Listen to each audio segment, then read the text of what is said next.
nosotros de estimular la eso es ventilar. ¿Ya? Ventilar, la respiración es la hematoposición, es el intercambio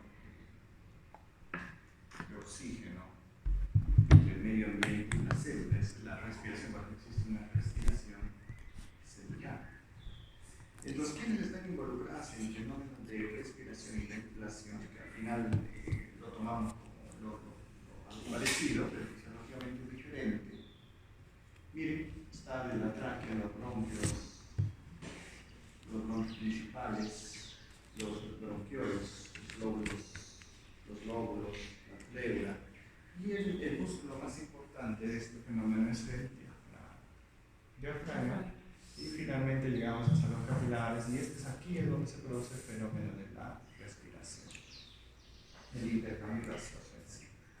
Entonces, dentro de la fisiología respiratoria es ventilación y la mecánica respiratoria, el intercambio y transporte de gases y la regulación de la respiración. Pero la regulación de la respiración viene dada por la regulación de la ventilación y la mecánica respiratoria. ¿Qué significa? Si yo tengo poco oxígeno, ¿qué es lo que regulo? La ventilación. O sea, si ahora estoy haciendo hipoxemia, poco oxígeno, estoy haciendo hipoxemia, ¿qué es lo que hago? ¿No? Es la respuesta. No es que incremento la difusión a eso, sino la ventilación. Aquí está el proceso respiratorio, que es la ventilación, la entrada y salida de aire entre la atmósfera y los alveolos pulmonares. Transporte de oxígeno y dióxido de carbono en la sangre y los líquidos hacia y desde los tejidos corporales. La respiración celular y la regulación de la respiración es esto principalmente, ¿no? La regulación de la ventilación pulmonar. Entonces acá este fenómeno que ya lo conocemos. Y la ventilación pulmonar, ¿de qué depende la ventilación pulmonar? La ventilación pulmonar depende del fenómeno de inspiración y expiración. Inspiración y expiración. Entonces, cuando yo tengo poco oxígeno, ¿qué es lo que hago? Inspiro, ¿no? Tomo aire para que entre oxígeno. Inspiración. Y cuando ya tengo necesidad, pues eso es la expiración. Entonces, en la inspiración y la expiración, ¿quiénes participan? Bueno, este es el fenómeno del intercambio gaseoso. En el fenómeno de inspiración y expiración, ¿quiénes participan? Los músculos inspiratorios y los músculos expiratorios. Y los músculos inspiratorios, principalmente los inspiratorios, es el diafragma. Es el principal músculo inspiratorio. O sea, el ser un principal músculo inspiratorio está inervado por los frénicos cervicales 3, 4 y 5. Entonces, el principal, que cuando se contrae, jala y produce, estimula la inspiración. Los otros son los intercostales externos. Los intercostales externos, si ustedes se dan cuenta, yo creo que les dije, a eso me enseñaron a mí, y es con E, es con I. O sea, los intercostales externos participan en la inspiración y los intercostales internos participan en la expiración. Por eso es I con E con I. ¿Ya? Los intercostales externos hacia abajo y adelante, hacia abajo y adelante, porque va a ser adelante porque jalan el tórax, traccionan las costillas hacia arriba y adelante. Y los músculos accesorios, escaleno, elevan la primera costilla y el esternocleidomastoideo. Pero cuando nosotros, lo normal es que siempre participen el diafragma y parcialmente los intercostales externos. Muy pocas veces deben estar participando los músculos accesorios. ¿Qué significa? Que cuando participan ya los músculos accesorios, es que mi paciente tiene una necesidad de aire muy marcada. Mi necesidad de oxígeno es muy marcada. Mi capacidad está muy necesitada, ¿no? Entonces, por eso cuando ustedes pasen visita, por ejemplo, están pasando visita, evalúan a un paciente y dicen, mira cómo está ventilando, y ustedes lo ven pues así, ventilando con con los músculos intercostales contrayéndose, los músculos intercostales que están ahí, que se meten, eso se llama tiraje intercostal, o sea que están funcionando en exceso, que lo ves con un tiraje subcostal también. Entonces, ese paciente, por ejemplo, y tú dices, pero está saturando bien, está saturando 94, 95. Error. Puede estar saturando 94, 95, pero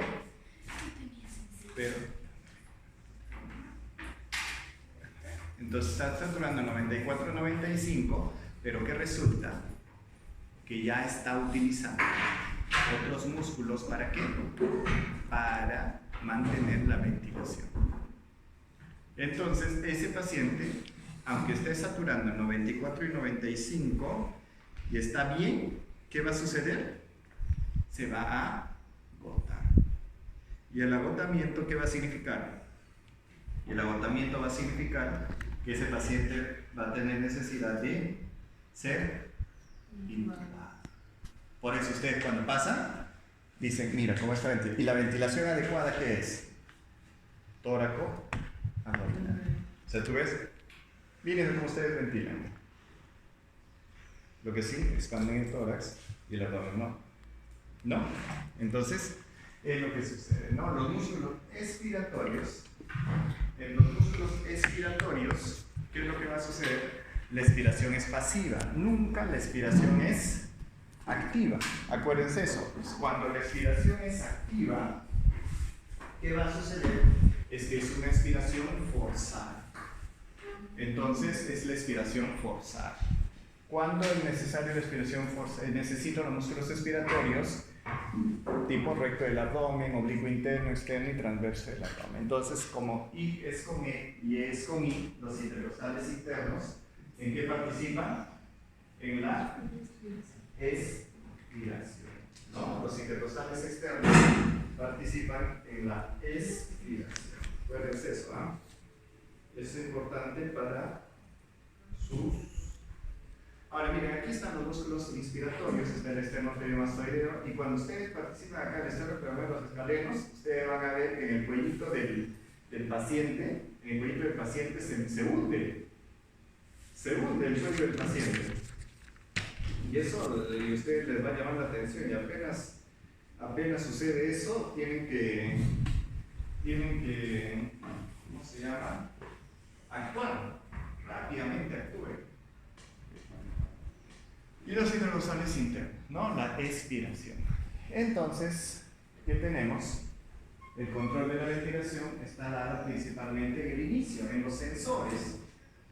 En los sensores, ¿no? O sea, donde se va a censar ¿qué? La necesidad de oxígeno. Donde se van a censar, se les conoce como quimioreceptores y los receptores pulmonares. Son los sensores, donde voy a censar mi necesidad de oxígeno, mi necesidad de controlar la ventilación. De ahí, ¿hacia dónde lo voy a pasar? Lo voy a pasar al tronco encefálico, principalmente el centro de la respiración o el centro del control de la respiración. ¿Dónde va a estar? Va a estar en el bulbo, ¿no? En el bulbo. Y del bulbo voy a censarlo y voy a, por nervios eferentes, voy a devolver ¿hacia dónde? Hacia los músculos, tanto inspiratorios como expiratorios. Diafragma, intercostales y abdominales. ¿Cómo sucede esto? Entonces, nosotros siempre tenemos que mantener PO2 y CO2 constantes. Así es. Así es. PO2 y PCO2. ¿Ya? Aquí tenemos quimioreceptores periféricos y quimioreceptores centrales. ¿Estamos? Entonces, este PO2 y este CO2 en los quimioreceptores periféricos, ¿dónde van a estar? Los quimioreceptores periféricos, ¿se acuerdan? En el callado de la aorta, ¿dónde?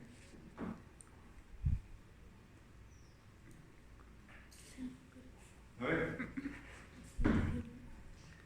En el callado de la aorta y cuerpo cardiaco. Callado de la aorta y cuerpo cardiaco. Los quimioreceptores centrales obviamente van a estar en el bulbo. Entonces ahí van a censar en estos dos, van a censar cambios en el oxígeno y cambios en el CO2. Estos cambios en el oxígeno y en el CO2 van a ser censados y de aquí van a ser trasladados.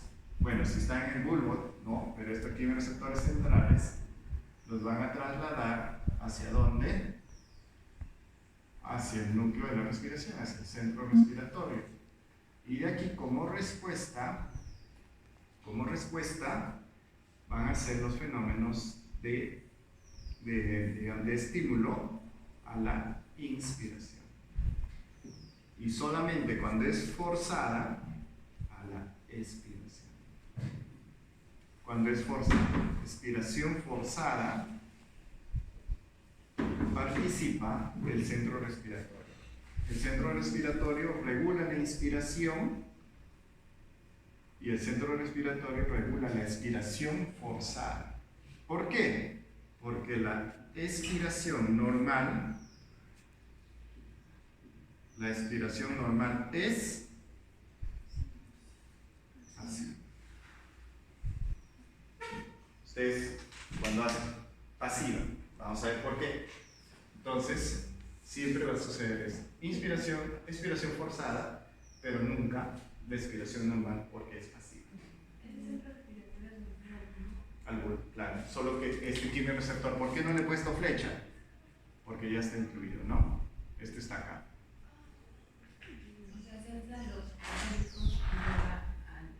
Claro. O sea, este CO2, por ejemplo, se va directamente hasta el bulbo, hasta los quimiorreceptores centrales, directo. Pero este PO2 también, o este CO2 también puede ser censados en los quimiorreceptores periféricos. ¿Ya? O sea, hay dos lugares. Por ejemplo, si te incrementa el CO2, se mete a la barrera hematocefálica, ¡pum!, llega hasta el bulbo de frente. De frente te estimula. Pero también es censado, ¿dónde? En los quimiorreceptores periféricos. Por eso esos dos, ¿no? Y de aquí, por eso es que no le pongo flecha, ¿no? Estos son los nervios aferentes que llegan hasta acá y el bulbo, ¿no? Este no le he puesto flecha porque esto directamente. Entonces, el centro respiratorio, que está en el tronco encefálico, solo va a censar, el estímulo va a ser, ¿por qué?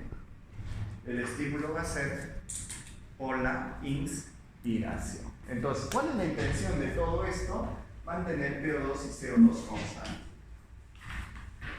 Entonces la pregunta es, ¿cuánto es el PO2 normal?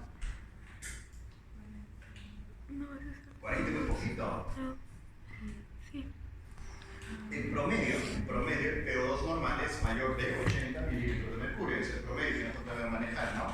Pero ya sabemos que les he dicho para el examen del jueves, que significa que el PO2 depende también de la edad. ¿Recuerdan? Depende de la edad. No, que todavía no he estudiado y van a dar examen jueves. En fisiología del adulto. Ya hemos hecho esa clase. Entonces, listo. El control de la ventilación. Entonces, ¿qué hemos dicho? Este centro respiratorio, ¿qué es lo que tiene? Hay un centro respiratorio vulvar, amnéutico y neumotáxico. Entonces cada uno, por ejemplo, el centro respiratorio vulvar, que está todos en el centro respiratorio a nivel del área bulbo protuberancial exactamente, célula de la región dorsal del bulbo intervienen en la inspiración. El otro situado en el área ventral. Tenemos un centro respiratorio vulvar dorsal y ventral. El otro situado en el área ventral se relaciona con la expiración. ¿Pero qué tipo de la expiración? Expiración forzada. Expiración forzada, no es la expiración normal. El centro apnéutico es la protuberancia. Mira, sistema bulbo protuberancial, los impulsos provenientes de este centro ejercen una influencia excitatoria sobre el área inspiratoria del bulbo raquídeo. ¿Quién lo va a censar? Esto estimula acá. Y el centro neumotáxico, la protuberancia superior, esta área parece desconectar o inhibir la inspiración, regula de este modo el volumen inspiratorio y de manera secundaria la frecuencia respiratoria. Si ustedes se dan cuenta, ¿quién es el que censa primerito? El centro apnéutico, ¿no? ¿Qué dice? Los impulsos provenientes de este centro ejercen una influencia excitatoria sobre el área inspiratoria del bulbo. Este es el que censó inicialmente. De ahí, ¿a quién se lo pasó la pelota?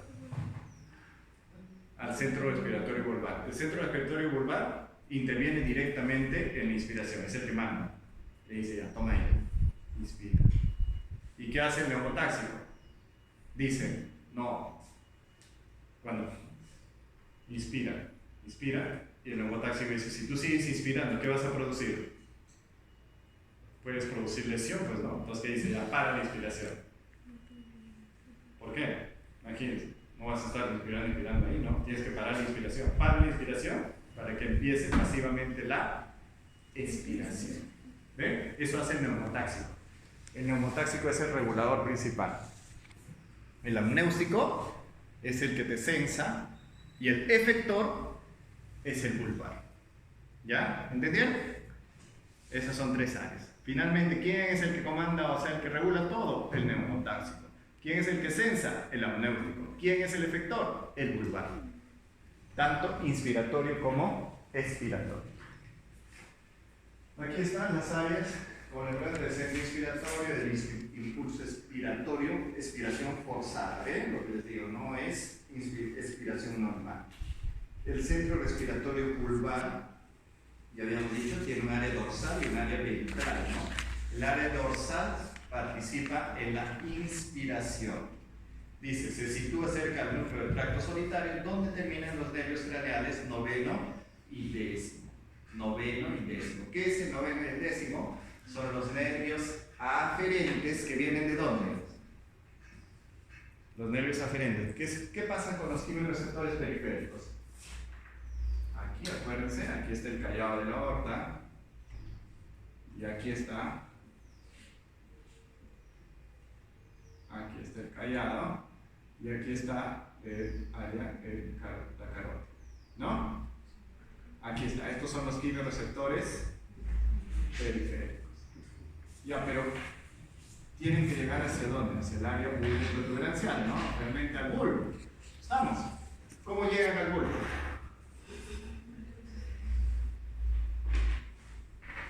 ¿No? Llegan por medio de ¿qué? Nervios aferentes. Y esos nervios aferentes son el noveno y el décimo. Entonces, que miren, sensan y llegan acá, cerca a lo que conocemos, lo que dice ahí, al núcleo del tracto solitario. Y de aquí, ¿qué hacen? Estimulan centro bulbo respiratorio vulvar dorsal. ¿Estamos? Ya está. En el área ventral hay núcleos retroambiguales, gloseo rostral y ambigual y gloseo caudal son predominantemente expiratorios. Son predominantemente expiratorios. ¿Qué es lo que hacen? Ambigualis dilata la laringe y la faringe, y el núcleo paraambigualis es inspiratorio, principal es inspiratorio, pero principalmente los núcleos ventrales son predominantemente expiratorios. De la expiración forzada, acuérdense, ¿ya?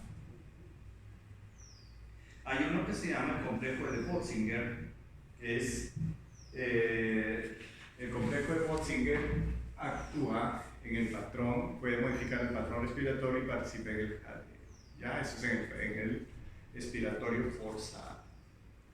Fase inspiratoria, eso lo pasamos, no es, pero miren, en la fase inspiratoria o expiratoria, posinspiratoria, que la fase es expiratoria en sí, hay expiratoria 1 y expiratoria 2. En la expiratoria 1, miren, decremento expiratorio neuronal temprano, disminución de la actividad del músculo aductor laríngeo, o sea, se abre la laringe, no, se abre la laringe. Voy terminando, ya, voy terminando, y comienza a abrirse la glotis, se abre la glotis, y pasivamente el aire va a salir. ¿Se acuerdan cuando hablábamos de la tos? La tos, ¿qué hacía? Se cerraba la laringe y se abría bruscamente, ¿no? Y se producía la tos. Pero acá no. Hay una disminución progresiva de la actividad y del músculo aductor y se comienza a producir una expiración pasiva y una frecuencia de flujo de aire de gas expiratorio por la laringe, pero es pasivo, lento. Por eso cuando ustedes escuchan Eso en semiología se llama murmullo vesicular. Ustedes van a poner su estetoscopio y suena así. Es como cuando ustedes se ponen un abra de dos cerros, ¿cómo suena? ¿No? Ustedes se oyen al equipo ahí, ¿no? En el, ¿cómo se llama ese abra? ¿El Misty? No, güey. ¿El Colca? El Colca, güey. Entonces, casi suena, ¿no? Es un sonido. Porque es un sonido, ¿no? Pero cuando ya, digamos, ya se hace turbulento, ahí ya tiene sonido, ¿no? Por eso los sonidos, esos turbulentos en semiología pueden ser sibilantes, roncantes, y entre otras cosas. Entonces, en la fase expiratoria, los músculos son silentes y las neuronas expiratorias se activan solo si se requiere. Pero la fase expiratoria 2 es que cuando ya hay necesidad de expiración forzada. Miren aquí, dice, en la inspiración, ¿quiénes participan? Los músculos dilatadores, los nervios frénicos principalmente, ¿no?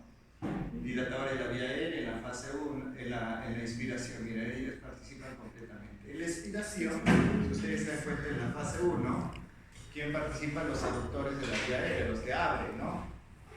Abren la vía aérea, los nervios laríngeo recurrentes, eso no se olvide, por favor, los nervios laríngeo recurrentes actúan en la fase 1 y en la fase 2 actúan los nervios abdominales si es que esto es necesario.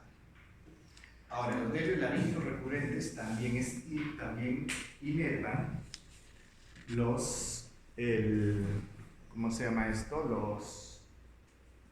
Las cuerdas vocales. Entonces, cuando hay una lesión del nervio laríngeo recurrente, si bien es cierto que seguimos expirando porque tenemos otros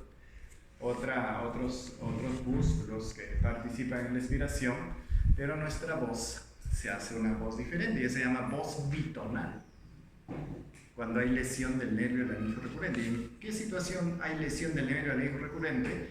El nervio laríngeo recurrente es bien curioso, está detrás de la glándula tiroides y pasa por detrás de la glándula tiroides. O sea, aquí está así, la glándula tiroides se pasa por detrás. Y cuando por ejemplo hay un cáncer de tiroides, ¿qué hacen? Sacan toda la tiroides y a veces, oh sorpresa, ¿qué sacan? Al nervio. Entonces el paciente otra vez está bien y dice ya, a ver señor, ¿cuál es tu nombre? Le sale así. El cirujano dice, ya fue. Lesión del nervio. Usted toda una vida va a tener esa voz, le dice. Entonces se llama voz bitonal, ¿no? Eso no debe suceder, ¿verdad? Pero pues es una consecuencia, ¿no? Entonces, y esto, ¿no? Pero obviamente se dice, entonces ya no aspiraría, ¿no? No es que no expiraría. Tenemos, o sea, otro tipo de capacidad también para producir expiración. Patrón respiratorio de los grupos neuronales, el generador central, bueno, nos interesan mucho. Y aquí ya hemos visto entonces son los quimiorreceptores centrales y los periféricos. Entonces, ¿de qué dependen los quimiorreceptores centrales? Del incremento del CO2 y de la disminución del oxígeno. Del incremento del CO2 y la disminución del oxígeno. ¿Estamos? Cuando incrementa el CO2, yo no puedo tener todos los valores. ¿Cuántos son los valores de PO2 y CO2? A ver, piensen. Ya, PO2 les he dicho 80 y los valores de CO2 40. ¿qué? 40. A ver, los valores de CO2 40 más menos 40. ¿Ah? 40 a 45, ¿no? Ese es el promedio de los valores de CO2 que tenemos. ¿Ya? Entonces, a partir, si tenemos un PCO2 en 60, por ejemplo, nosotros tenemos que comenzar a ventilar más, ¿no? ¿Y qué significa comenzar a ventilar más? Eso significa de que nosotros, nuestra frecuencia respiratoria está incrementada. ¿Ya? Nuestra frecuencia respiratoria está incrementada. Ahora, estos incrementos del PCO2 arterial, la mayor parte los sensan los quimiorreceptores periféricos, ¿no? Los quimiorreceptores periféricos. Los quimiorreceptores periféricos son bien curiosos, sensan el incremento del CO2 y la disminución del oxígeno. Eso es lo que sensan, el incremento del CO2 y disminución del oxígeno. Y los quimiorreceptores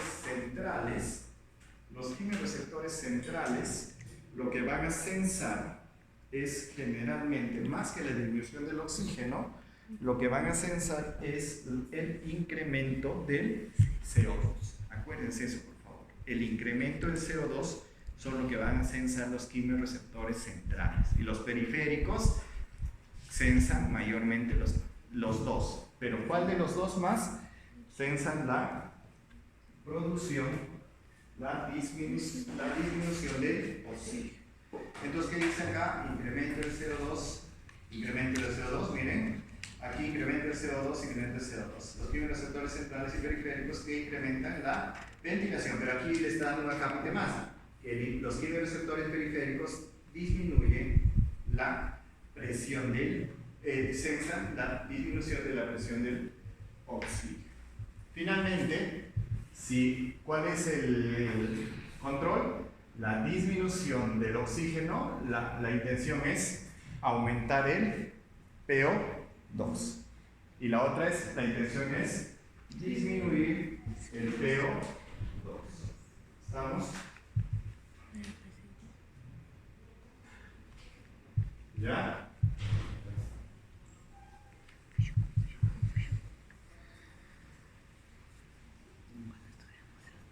Vamos acá. Los quimiorreceptores centrales. ¿Qué les dije? Lo que sensan es el CO2. Miren, aquí está el CO2, el hidrógeno. Lo lindo es que el hidrógeno, si ustedes se dan cuenta, no pasa la barrera hematoencefálica. Miren, el bicarbonato tampoco. Pero el único que pasa la barrera hematoencefálica es el CO2. Pasa el CO2 en el bulbo, ¿se acuerdan? En el bulbo, en el área amniótica, principalmente acá. El CO2 se combina con el agua y ¿qué genera? Hidrógeno. Aquí está, líquido encefálico del bulbo. Aquí está el líquido cefalorraquídeo. Pasa, miren, pasa. El líquido cefalorraquídeo, el CO2 pasa por todos lados y que va generando bicarbonato más hidrógeno. Y el hidrógeno es el que estimula el quimiorreceptor. O sea, ¿quién estimula directamente al quimiorreceptor? Es el hidrógeno. E indirectamente el CO2 porque se convierte. Por eso es que cuando, por ejemplo, tenemos, digamos, tengo un pH 7,0. Este es un pH que es ácido. Este es un pH ácido, por lo tanto el hidrógeno está incrementado, ¿no? Ya. Si no existiesen los quimiorreceptores periféricos y simplemente tuviéramos los quimiorreceptores centrales, esto se activaría casi nada, ¿no? ¿Por qué? Porque el hidrógeno, ¿qué es? No pasa la barrera hematoencefálica. O sea, si no existiesen los quimiorreceptores periféricos, nosotros para nada ventilaríamos. No había cambios. Pero en cambio, sucede que nosotros dependemos del CO2 a nivel periférico. ¿Estamos? Los quimiorreceptores centrales, por lo tanto, ¿qué me dicen? Son respuestas a cambios en la concentración de hidrógeno. Cuando este aumenta, estimulan la ventilación y cuando disminuye, se inhibe. ¿Ya? La elevación del PCO2 arterial en más de 10 eleva la PCO2 en sangre venosa, fluido extracelular, listo. La barrera hematoencefálica no es permeable al hidrógeno ni al bicarbonato. Acuérdense eso, chicos, ¿ah? El mecanismo por el cual el cambio en el pH estimula los quimiorreceptores neuronales no es conocido. O sea, ustedes me dicen, doctor, ¿y cómo el hidrógeno estimula la ventilación? No lo sabemos, ¿no? Sabemos que el PCO2 se va a convertir en bicarbonato más hidrógeno, el hidrógeno va a estimular la ventilación. El pH líquido cefalorraquídeo no se compensa tan fácil, tarda hasta 3 días en regresar. Bueno. Entonces, el área amnéstica está ahí, por eso se llama umbral amnésico. Dice, el PCO2 disminuye por debajo del umbral, ese conoce como apnea. ¿Ya? Y el PCO2 máxima estimulación, fatiga respiratoria y narcosis por CO2, eso es apnea. Produce apnea, perdón. Que resulta que cuando, por ejemplo, tenemos exceso de PCO2, el cuerpo, así mismo. Si ustedes incrementan su PCO2, va incrementando progresivamente. ¿Qué es lo que debería de suceder? Ya, si yo tengo, por ejemplo, el PCO2 en 40, ya, es normal, ¿no? El PCO2 en 50. ¿Por qué? Porque mi centro respiratorio central, mi receptor central, está estimulando que yo hiperventile. ¿No? Después, yo sigo ventilando, pero ¿qué sucede cuando mi PCO2 sube a 60? Sigo ventilando, sube a 70. No, ya, o sea, ya demasiado estímulo tengo. Ya no es que esté ventilando a mi primer respiratorio y subió a 100, ¿no? Nada. ¿Qué hace? Hay una fatiga respiratoria. Y esa fatiga respiratoria se llama narcosis por CO2. ¿Qué sucede? Mucho PCO2 tampoco me conviene. ¿Por qué? Porque mi centro respiratorio se fatiga. ¿Y qué va a suceder? Ya no ventilo mucho. ¿Y qué sucedería al no ventilar mucho? Mi PCO2 sigue incrementándose. Conclusión, ¿qué pasa con el paciente?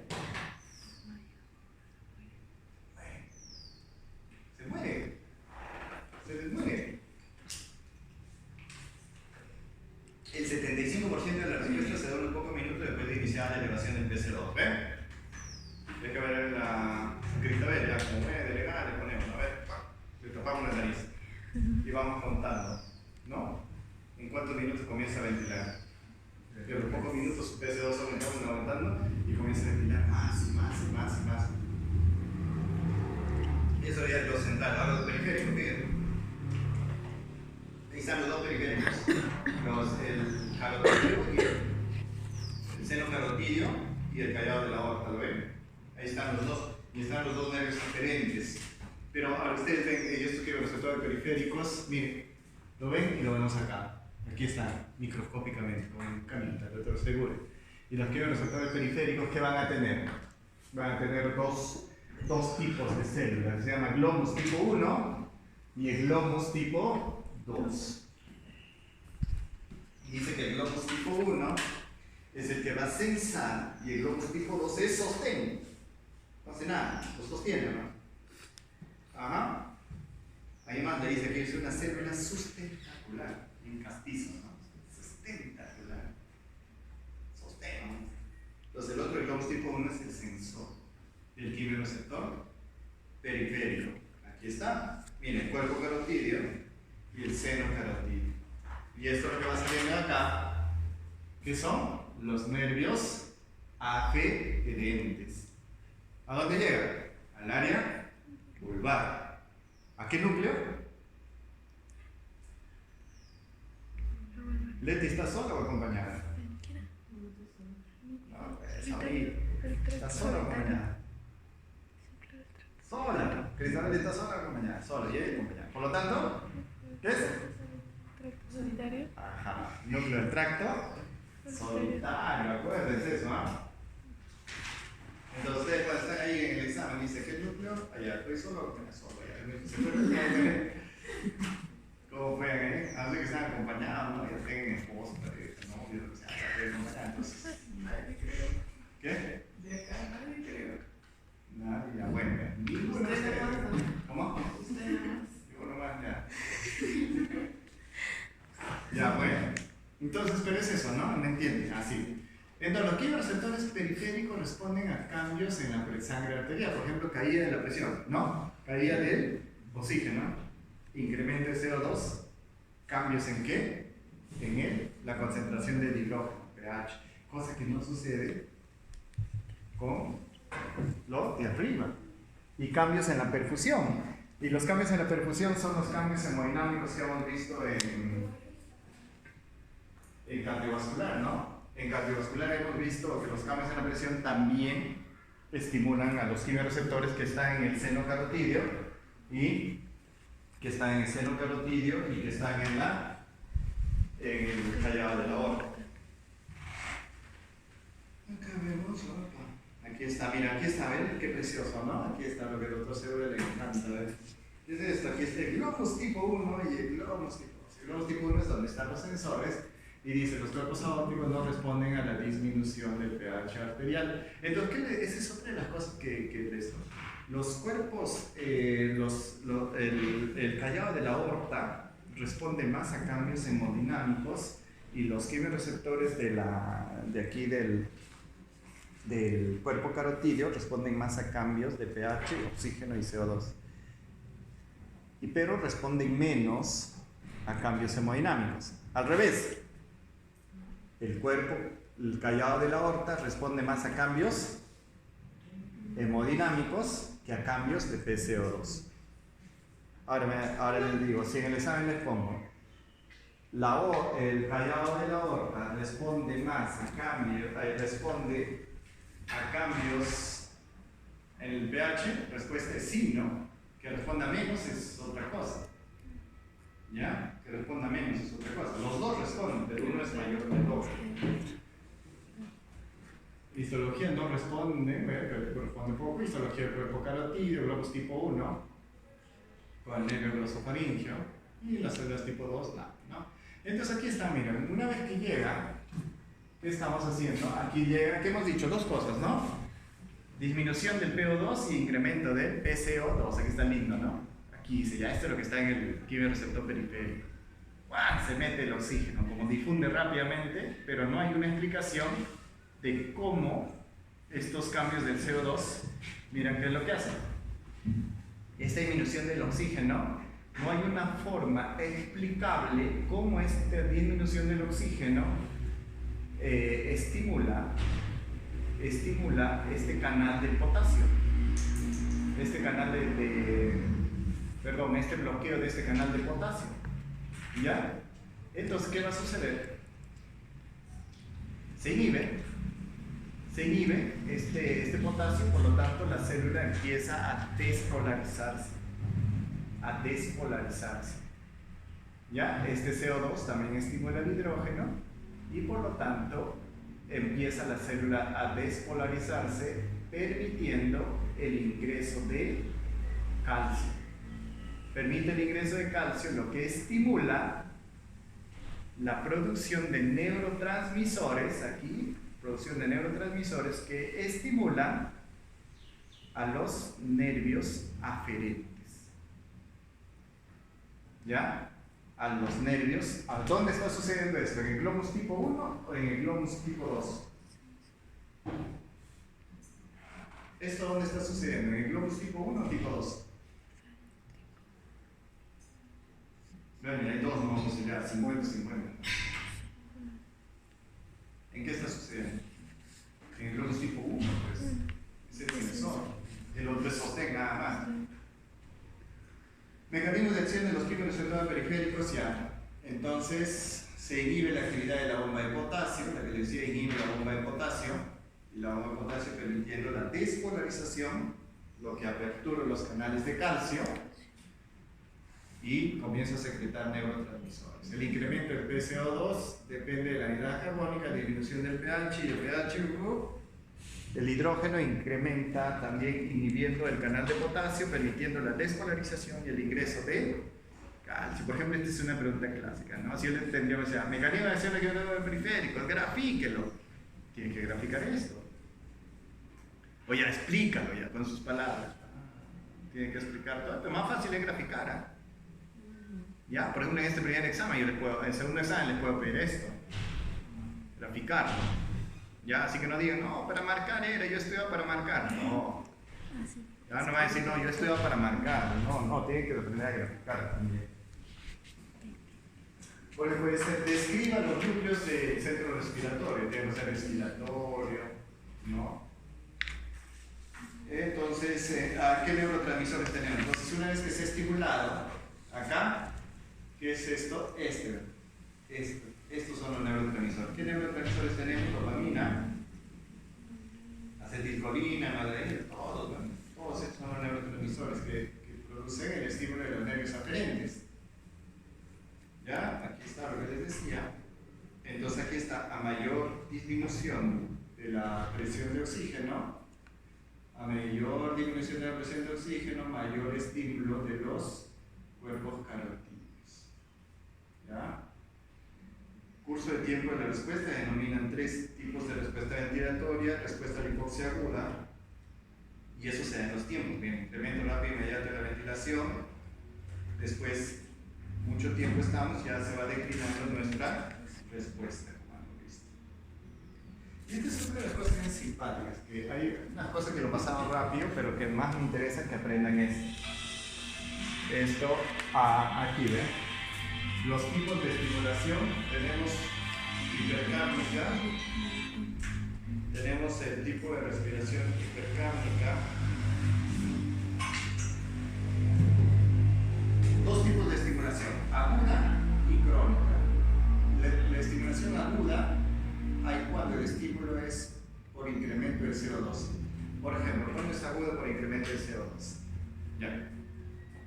Aquí nos tapan la boca, digamos. Entonces se incrementa el CO2 rápidamente, ¿no? Nuestro efecto ventilatorio se incrementa a partir de ¿qué? De los quimiorreceptores centrales. Cuando baja el oxígeno, nos quitan el oxígeno, ¿no? Nos ponen un área de disminución de oxígeno. Nuestro efecto ventilatorio es a partir de los quimiorreceptores periféricos, ¿sí o no? ¿O no? El PO2 y el CO2, ¿dónde se van a sensar? Periféricos. Y agudamente es más en periféricos. La acidosis, ¿dónde es más? No miren acá, ¿dónde es más? El tipo de estímulo, acidosis en forma aguda, ¿qué centro respiratorio, qué quimiorreceptor nos estimula?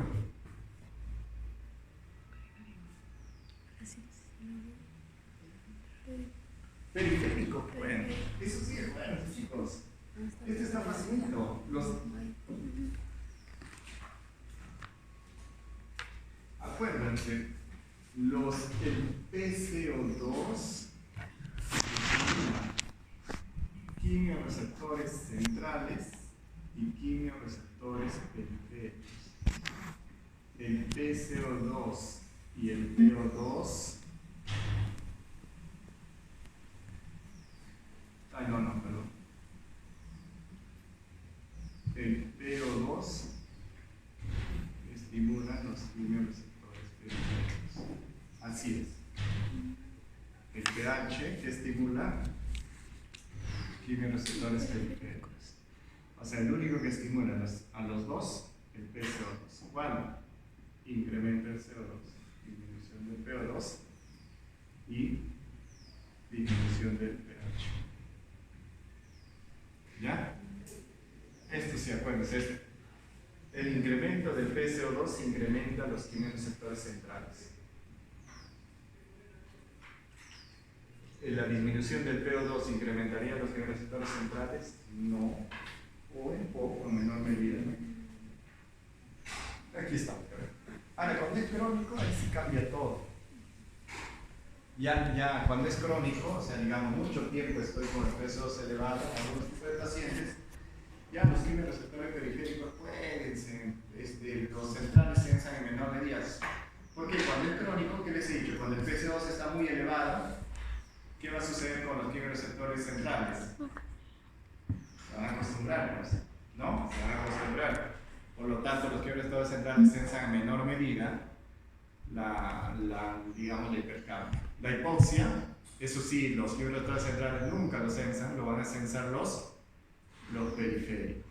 Y cuando crónicamente hay acidosis, ya los quimiorreceptores periféricos también ya van empezando a sensar mucho más. Y los quimiorreceptores centrales ya van sensando más. Mira, ¿se dan cuenta?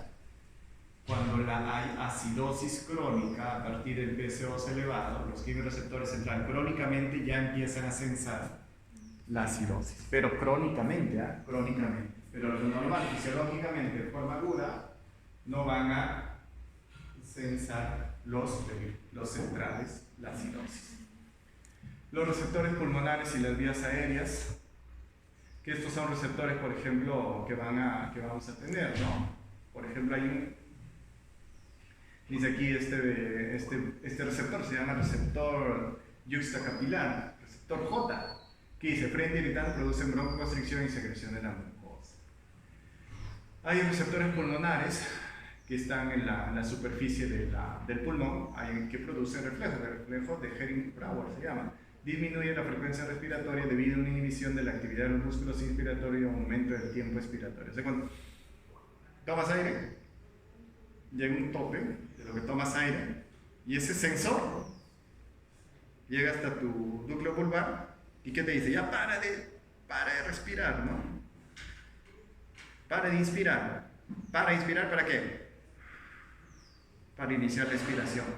Por eso, ¿cuándo? Actúan. ¿Pero en qué momento actúan? Cuando la inspiración es forzada. No actúan durante la respiración normal en los adultos, pero pueden ser importantes en la asignación. Pero cuando ustedes solo es cuando la inspiración es muy forzada, ¿no? Aquí este es un resumen de lo que hemos visto. ¿Ya? Desorden en control de respiración, la que les decía, respiración de Cheyne-Stokes. La respiración de Cheyne-Stokes, Kussmaul, Biot y Abnès. Miren, la de Cheyne-Stokes, la que yo les comentaba. Abnès de 10 a 30 segundos. Está respirando. Está respirando la de Cheyne-Stokes. Y después hay una otra vez comienza a respirar. La de Biot y la respiración de Kussmaul. Y la respiración de Kussmaul, por ejemplo, sucede cuando ustedes, ese paciente lo saturan, está respirando así. Tú dices, no, está en disnea, debe de estar faltando de aire. No.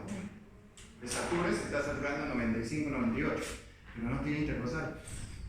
Dice, esa es una respiración acidótica. ¿Quién está estimulando? El pH. Cuando el pH está en 7, 7,1, 7, algo ahí, hacen este tipo de respiración. Se le conoce como respiración de Kussmaul, cetoacidosis diabética. Entre comillas es hambre de aire, pero no hay hambre de aire, ¿no? ¿Quién está sensando? ¿Qué pasa? Que el pH ha bajado tanto, el hidrógeno se ha incrementado, ¿y qué es lo que ha hecho? Ha estimulado en tal medida los quimiorreceptores periféricos que ha incrementado la frecuencia respiratoria. Pero no porque le esté faltando ni oxígeno ni está con incremento de CO2, sino porque el pH ha bajado. ¿Me entienden o no?